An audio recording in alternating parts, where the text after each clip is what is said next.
तो बेटे आपके माशाल्लाह 3 है, कोई एक भी ऐसा ना निकला जिसने कहा कि बूढ़े माँ बाप का सहारा बन सके? नहीं बेटा, उनकी जो बीवी है ना वो उनको लेके चली गई हुई है। जब कि उनकी शादी की है उनकी बेगमें जो है ना जी हमने अलहदा रहना, मैंने कहा यार जाओ तुम लोग अलहदा रहो, हम लोगों का अल्लाह मालिक है।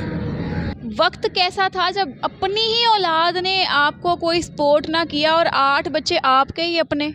बेटा क्या बताऊँ मैंने पहले बोला कि बेटियों के पास मैं जाकर तो रह नहीं सकता, बेटों का मुझे आसरा नहीं है। कुछ ख्वाहिश रह गई? ख्वाहिश अब क्या, ख्वाहिश यही है कि बेटा मैं आगे चला जाऊँ।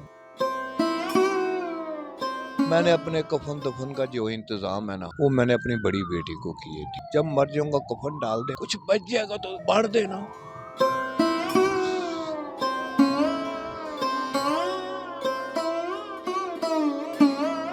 अस्सलाम वालेकुम जी, उम्मीद है के साथ मैं हूं आपकी मेज़बान मरियम इकराम। जी नाज़रीन, आप लोग सुनते होंगे कि एक माँ बाप की 8 औलादें, 10 औलादें, 12 औलादें, 5 औलादें, 4 औलादें।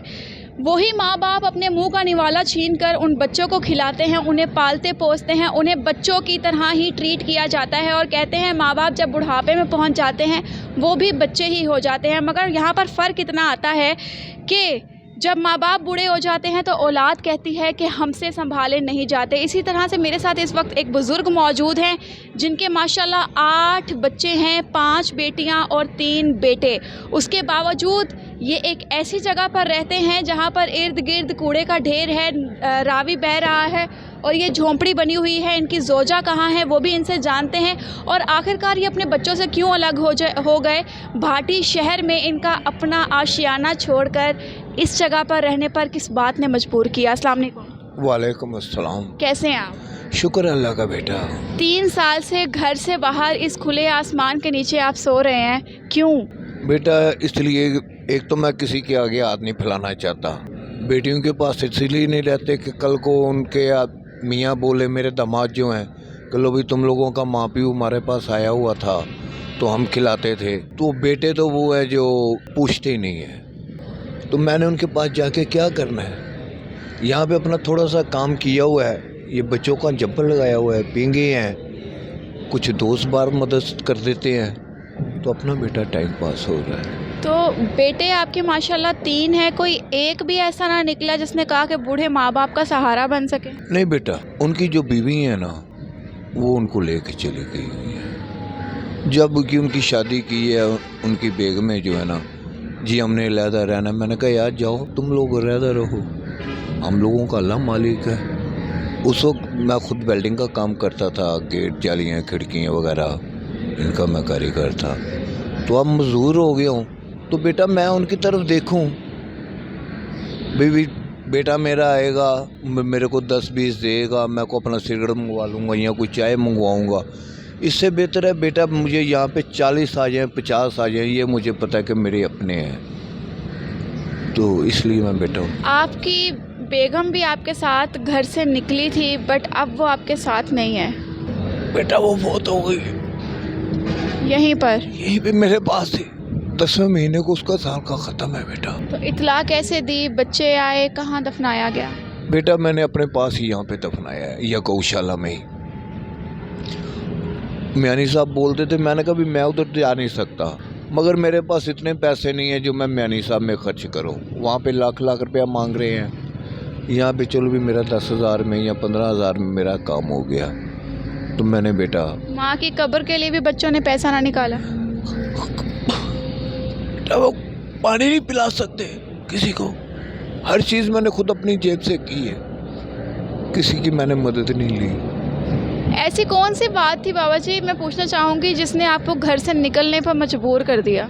बेटा मजबूरी यही थी कि मैं उनके ऊपर बोझ बन गया ना था। हम लोगों ने दोनों मियाँ बीवी ने, वो भी मैं बीमार थी, मेरी टांग कटी हुई थी, तो बोझ ही था ना बेटा उनके ऊपर कि बेटा आएगा वो मुझे 150 देगा या मेरी पोतरी या पोतरा दोतरा 10-20 मांग ले, बेटा मेरी जेब में ना हो तो मैंने कहाँ से देना है। तो इससे बेहतर था कि किसी के हाथ की तरफ देखने से अपनी ये थोड़ी सी मजदूरी है। मुझे ऐसा क्यों लग रहा है कि आप बाहर से इतने मजबूत हुए बैठे हैं मगर अंदर आपकी चीज़ है जो आपको तकलीफ़ दे रही है। आपकी आंखों के आंसू जो हैं वो मुझे बता रहे हैं कि आप पर वक्त कैसा था जब अपनी ही औलाद ने आपको कोई सपोर्ट ना किया और 8 बच्चे आपके ही अपने। बेटा क्या बताऊँ मैंने पहले बोला कि बेटियों के पास मैं जाकर तो रह नहीं सकता, बेटों का मुझे आसरा नहीं है। जब वो फोत हुई है उसके चिलीस में भी मैंने शक्ल देखी हुई है, उसके बाद मैंने बच्चों की शक्ल भी नहीं देखी। बच्चे आते नहीं मिलने? बच्चे नहीं आते, बेटियां आती हैं, जब दिल करता है वो आ जाती हैं। बेटियों का दिल नहीं दुखता बाप को इस जगह पे बैठे? वो तो बेटा बोलती हैं, बात तो वही आ गई ना कि मैं जाके दामाद को बोलूँगा यार मुझे 100 दे या 50 दे, तो उसके पास भी ना हो, उसके भी छोटे छोटे बच्चे हैं उन लोगों के, उनके बच्चे शादीशुदा होने वाले हैं, तो मैं बोझ तो नहीं किसी के ऊपर बन, मैं बोझ बनता हूँ तो सिर्फ वो ऊपर वाले का, जिसने मुझे खिला के, ये नहीं बोलना कि तुझे खिलाया है। मैं सिर्फ ये पूछना चाहूँगी बाबा जी कि पक्की छत से कच्ची छत का सफ़र और इस चीज़ को बर्दाश्त करने का हौसला कहाँ से आया? बस बेटा जब वो फोत हुई है ना उसके बाद मैंने पत्थर कि मैंने किसी के पास यहाँ पे जिंदगी गुजारनी है, वो मेरे पास है, जब दिल करता है। इतनी शहर से मेरे से नहीं आया ना, मुझे कोई लाने वाला। मुझे पता है कि वो बेटे मेरे वो हैं जिन्होंने आकर पूछना ये नहीं है कि यार तूने खाना खाया है नहीं खाया, ये मेरे दोस्त हैं जो मुझे खाना वाना ला के दे देते। बस बड़ी बेटी आती है, वो 3-4 दिन का 5 दिन का खाना पका ले, वो बेटा मैं रख लेता हूँ। बच्चे करते क्या हैं आप? बेटा एक ने तो बनाई, जो बड़ा बेटा है उसने बनाई हुई है शादी वगैरह की, ये घोड़ियाँ, वो डोलियाँ। जो उससे छोटा है वो वैगनों के ऊपर होता है, जो तीसरा वो इनके पास है नीचे मलाओं के पास, वो भी नहीं आता। ये अभी अगले दिन चोर पड़े हैं, 60-70 रुपया था मेरे पास आंखें मरवाने के लिए, ले गए, चोटे भी लगा गए, फिर भी अल्लाह का शुक्र तू मालिक। गर्मी सर्दी कैसे गुजार? बेटा सर्दियों में बिस्तरे वगैरह हर चीज है मेरे पास, अल्लाह का दिया। ये बाद में बनाया या घर से? नहीं बेटा ये मैं इधर आके बनाया है, घर से तो 26 साल हो गए हम लोगों को निकले हुए, मियाँ बीवी, बच्चों की शादी कर दी, औलाद का, वालिद साहब फोत हो गए, वालदा फोत हो गई, तो भाई हैं भाभी हैं, फिर आपस में झगड़े वगैरह तो होते हैं, तो हम उन झगड़ों से बच के तो हम साइड पे आ गए। आपकी वालदा का जब इंतकाल हुआ तब उनकी उम्र क्या थी?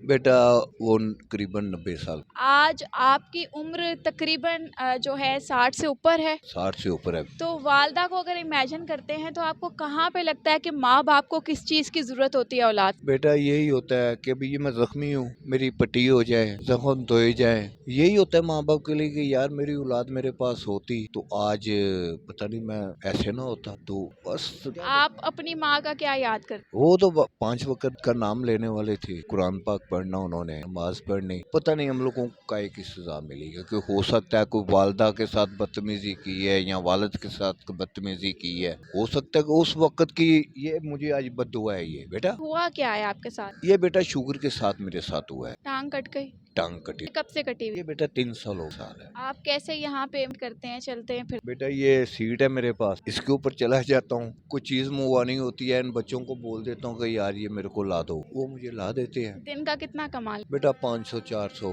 कभी नहीं भी आता। कुछ ख्वाहिश रह गई? ख्वाहिश अब क्या, ख्वाहिश यही है कि बेटा मैं आगे चला जाऊँ, बस जिधर वो गई है उधर मेरे को भी। जब बच्चों की शादी की थी कोई उम्मीद रखी थी उनसे? नहीं बेटा मुझे उनकी, मैंने अपने कफन दफन का जो इंतजाम है ना, वो मैंने अपनी बड़ी बेटी के, बेटा जो कुछ है ये मेरे पास है, ये मेरा, जब मर जाऊंगा कफन डाल दे, कुछ बच जाएगा तो बांट देना।